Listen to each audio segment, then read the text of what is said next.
Hi friends, இன்றைக்கி நம்ம என்ன பார்க்க போகிறோம்னா, இன்றைக்கி வந்து மதியானம் லஞ்சு தான் பார்க்க போகிறோம். இன்றைக்கி லஞ்சுக்கு வந்து நம்ம புளிக்குழம்பு தான் செய்ய போகிறோம். வாங்க எப்படி செய்யறதுன்னு பார்க்கலாம். இப்போ நம்ம அரிசி வந்து கழிஞ்சு ஊற வச்சாச்சு 1/2 மணி நேரம். இப்போ புளிக்குழம்புக்கு பார்த்திங்கன்னா பாருங்கள், சின்ன வெங்காயம் நல்லா கட் பண்ணி எடுத்துருக்குறேன். அதே மாதிரி பூண்டு கட் பண்ணி எடுத்துருக்குறேன். அதுக்கப்புறம் தக்காளியும் கட் பண்ணி எடுத்துருக்கேன். வாங்க இப்போ எப்படி செய்யறதுன்னு பார்க்கலாம்.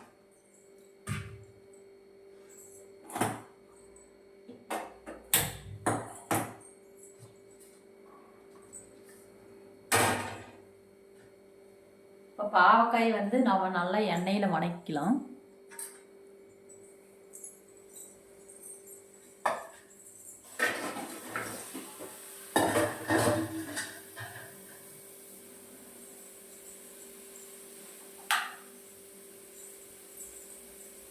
பாவக்காய் வந்து நம்ம இப்போ எண்ணெயில் நல்லா வதக்கி எடுத்துக்கலாம்.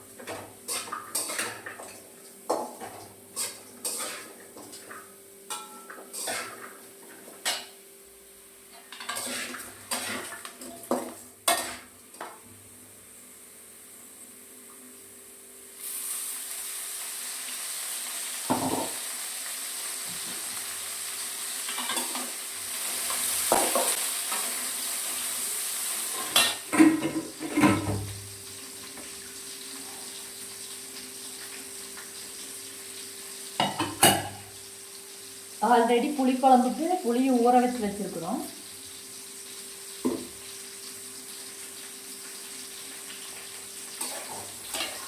இப்போ வந்து ஒரு மூடி தேங்காயை நம்ம தோண்டி எடுத்துக்கலாம். புளிக்குழம்பு பாருங்கள், கருகாமல் இப்படி நல்லா செவக்க வறுக்கணும், கருகருக்கு விடாமல். ஒரு கரண்டி கொத்தமல்லி, ஒரு டேபிள் ஸ்பூன் சீரகம், இதையும் எடுத்து எல்லாம் வறுத்துக்கலாம். பாருங்கள், பாவக்காய் நல்லா வணங்கிடுச்சு. பாருங்கள், இந்த ஸ்டேஜில் வணங்கிடுச்சு. எப்படி காமிக்கிறதுன்னு தெரியல. பாருங்க, நல்லா வணங்கிடுச்சு. இப்போ நம்ம ஒரு பாத்திரத்தில் மாற்றி வச்சுட்டு குழம்புக்கெல்லாம் வறுத்து வச்சுக்கலாம்.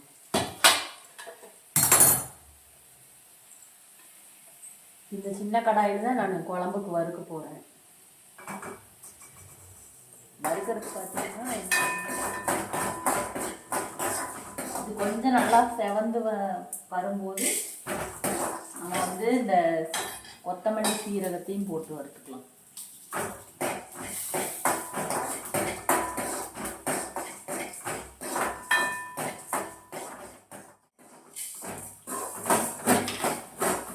இப்போ வந்து நல்லா கொஞ்சம் செவந்து வறுவட்டுருக்கு. இப்போ கொத்தமல்லி சீரகம் போட்டாச்சு. அதையும் நல்லா வறுத்து வச்சு தேங்காயுமே அதுக்குள்ளேயே போட்டுடலாம்.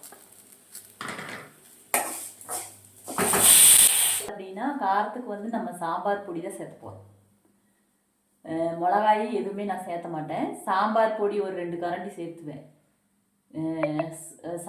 புளிக்குழம்புக்கு வந்து சாம்பார் பொடி சேர்த்து செஞ்சு பாருங்க, செம்ம டேஸ்ட்டாக இருக்கும். எப்போவுமே சக்தி சாம்பார் பொடி தான் நான் யூஸ் பண்ணுவேன்.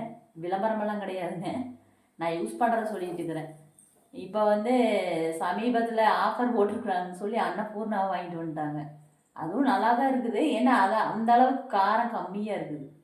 சக்தி மசாலா வந்து கொஞ்சம் காரம் தூக்கலாக இருக்கும். இது வந்து கொஞ்சம் காரம் கம்மியாக தான் இருக்கும். அதனால் நம்ம காரத்துக்கு ஏற்ற மாதிரி சேர்த்துக்கலாம். இப்போ இதை வறுத்துட்டோம். இதை இறக்கி வச்சுட்டு நம்ம சாப்பாட்டையும் இறக்கி வச்சுட்டு மசாலாவை அரைச்சிட்டு நான் சீலெல்லாம் போட்டாச்சு.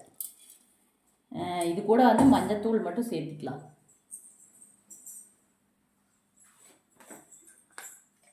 மஞ்சத்தூள் மட்டும் கொஞ்சமாக போட்டுட்டு நம்ம இதை அரைச்சிட்டு அதுக்கப்புறம் தாளித்து விட்டுக்கலாம். இப்போ பாருங்கள், நம்ம வந்து ஆயிடுச்சு, தாளித்து விட்டுக்கலாம். மசாலா அரைச்சிட்டோம். பாருங்கள், மசாலா நல்லா நைஸாக அரைச்சாச்சு. இப்போ குழம்பு தாளித்து விட்டுக்கலாம்.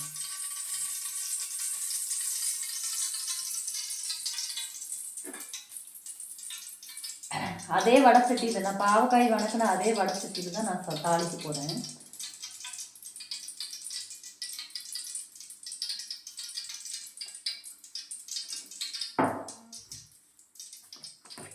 இப்போ தாளிக்கிறதுக்கு நம்ம கடுகு போட்டுக்கலாம். கடுகு பொரிஞ்சதுக்கப்புறம் வெந்தயம் 1 ஸ்பூன் அளவு, 1 ஸ்பூனு இல்லாட்டி அரை ஸ்பூனு சேர்த்திக்கலாம். வெந்தயம் பிடிக்காது அப்படிங்கிறவங்க வந்து அளவாக சேர்த்துக்கலாம். ஆனால் புளிக்குழம்புக்கு வந்து வெந்தயம் சேர்க்குறது நல்லாயிருக்கும். இந்த ஃப்ளேவர் வந்து நல்லா டேஸ்ட் பிடிக்கும். நான் பாருங்க இவ்வளோதான் எடுத்துருக்கேன். வெந்தயம் கடுகு பொரிஞ்சிச்சு, வெந்தயத்தை போட்டது. வெந்தயம் லைட்டாக செவந்ததுக்கப்புறம் பூண்டு போட்டுக்கலாம்.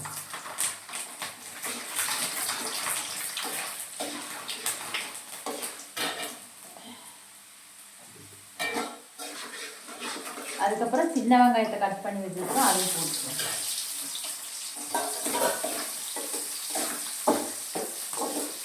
இப்போ வேணா ஒரு 2 வர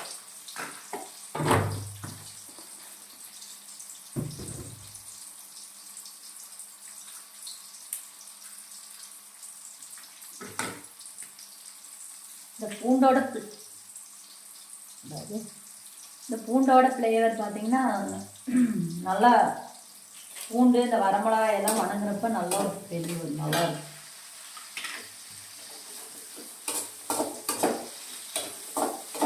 சின்ன வெங்காயம் பூண்டு இதெல்லாம் வணங்குறப்ப நல்லா ஒரு ஸ்மெல் கிடைக்கும். அந்த வெந்தயத்தோட ஃப்ளேவர். கருவேப்பிலை மட்டும் இருக்காது இங்கே. கருவேப்பிலை கூட ரொம்ப பஞ்சங்க. ஏன் கேட்குறீங்க? கருவேப்பிலை கேட்டால் இத்தூண்டு தர்றாங்க.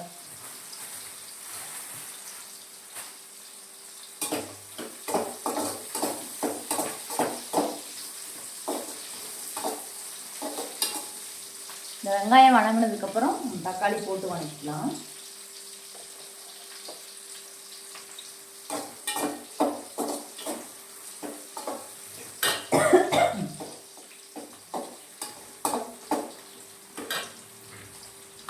பூண்டு சின்ன வெங்காயம் வரமிளகாய் அந்த வெந்தயம் எல்லாம் அந்த ஃப்ளேவர் அப்படியே நல்லா இறங்குது. இந்த ஸ்டேஜில் நம்ம தக்காளி போட்டுக்கலாம்.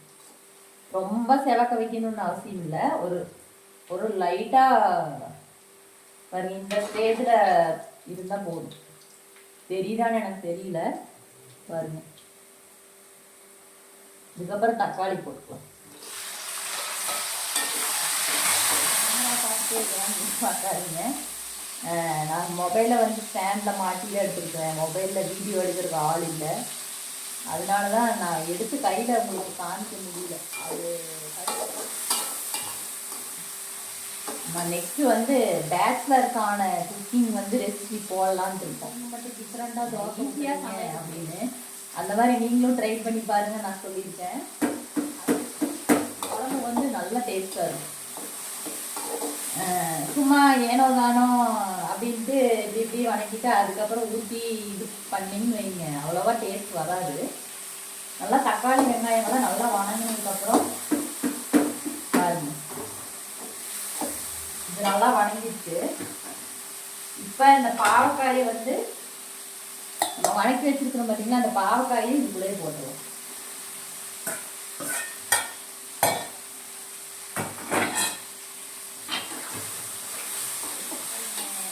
வந்துச்சு சாம்பார் தூள். இப்போ பாருங்க எவ்வளோ போடுறேன், ஒரு கரண்டி. அதாவது ஒரு கரண்டினா கரண்டி இல்லை, இந்த ஸ்பூனு குட்டி ஸ்பூனு 2 3 போடுறேங்க போதும். இதுக்கு மேலே போட்டோம்னா தாங்க மாட்டாங்க. ஏங்க ஆஃப் ஆயிடுது அடிக்கடி. 3 கரண்டி போட்டிருக்கேன். இப்போ நல்லா வணங்கி விட்டுட்டு நம்ம அரைச்ச வச்ச மசாலாவை இது ஊற்றிக்கலாம்.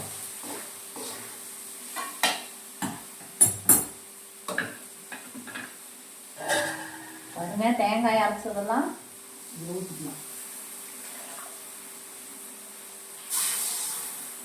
குழம்பு அப்புறம் நம்ம நல்லா கொதி வந்து ஆஃப் பண்ண மல்லித்தலை போட்டு இறக்கிட்டோம்னா புளிக்குழம்பு ரெடி. சாப்பாடு ஆல்ரெடி விசில் வந்துருச்சு அப்பளவே. இப்போ புளிக்குழம்பு ரெடி ஆயிடுச்சுங்களா. அடுத்தது வந்து ஏதாவது பொரியல் செய்யலாம். என்ன பொரியல் செய்யலாம்? உருளைக்கிழங்கு போட்டுடலாமா? புளிக்குழம்புக்கு உருளைக்கிழங்கு தான் செம டேஸ்ட்டாக இருக்கும். சரி, ஓகே. அப்போ இந்த புளியை வந்து நம்ம இதை ஊற்றிடலாம். இப்படியே ஊற்றிடக்கூடாது, வடிச்சிட்டு தான் ஊற்றணும். இந்த சக்கையெல்லாம் வந்து எடுத்துடணும்.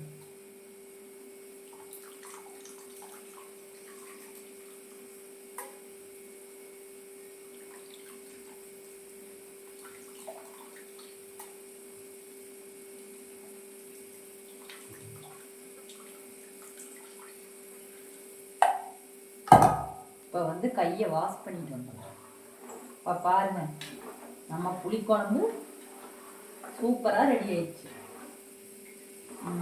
இப்போ உப்பு போடுற வேண்டியதான்.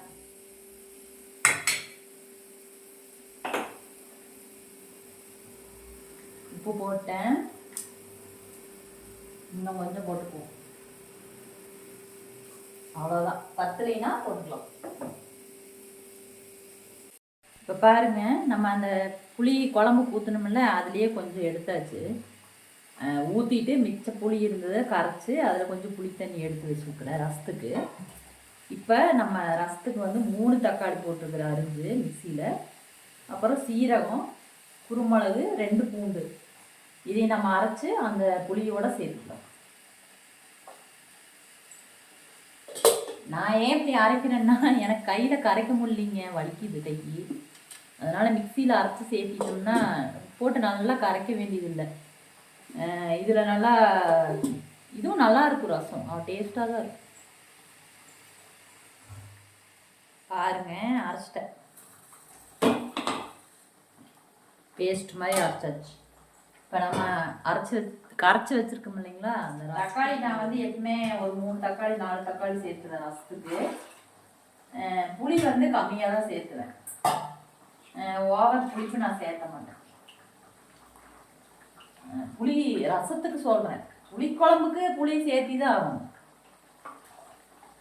ஏன்னா அது பேரே புளிக்குழம்பு, தாளிச்சு விட்டால் மட்டும் போதும், அவ்வளோதான்.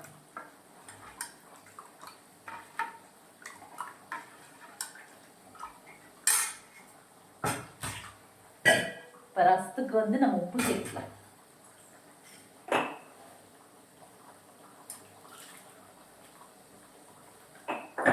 உப்பு போட்டோம்.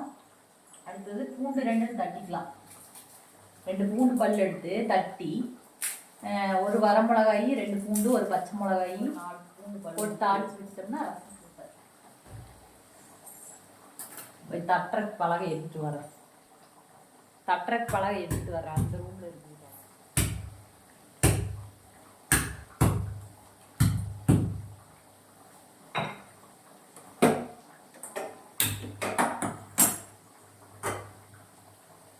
குழம்பு நல்லா கொதிச்சுட்டு இருக்குங்க, ரசத்துக்கு ஆயில் ஊற்றி.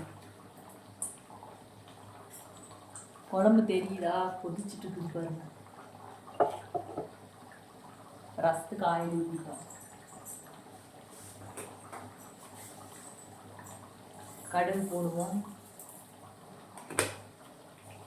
கருவேப்பிலை இல்லை, அதனால கருவேப்பிலை இல்லைங்க. கருவேப்பிலையே எனக்கு பத்த மாட்டேங்குது, என்னதான் பண்ணுறதுன்னே தெரியல.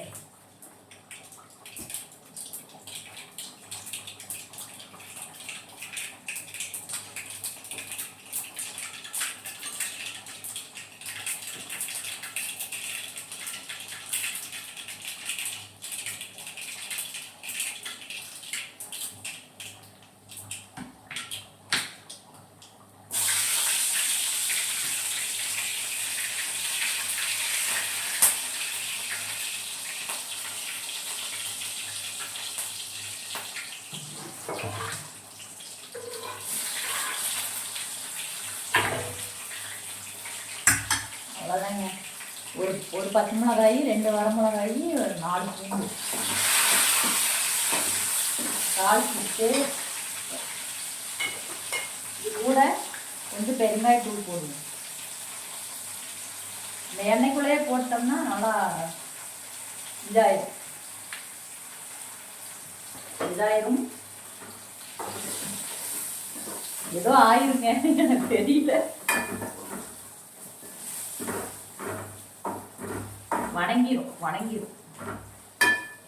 இப்போ நம்ம அரைச்சி வச்சதை ஊற்றிடுவோம்.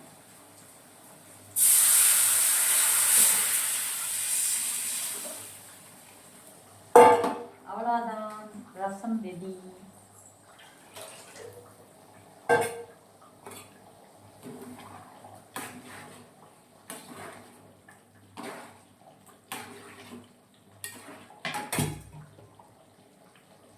சரிங்க, நம்ம ரசத்துக்கு மல்லித்தலை போட்டு இறக்கிடுவோம். இப்போ நம்ம குழம்பு வேலையானதுக்கப்புறம் இங்கே பாருங்க, புளிக்குழம்பு ரெடி ஆயிடுச்சு. புளிக்குழம்பு ரெடி பாருங்க. அருமையான குழம்பு எப்படி செஞ்சதுன்னு பார்த்துட்டோம். நாளைக்கு வேறொரு வீடியோவில் பார்க்கலாம் ஃப்ரெண்ட்ஸ். பாய் பாய். நீங்களும் இந்த மாதிரி செஞ்சு சாப்பிட்டு பாருங்கள், எப்படி இருக்குதுன்னு கமெண்டில் சொல்லுங்கள். Bye friends.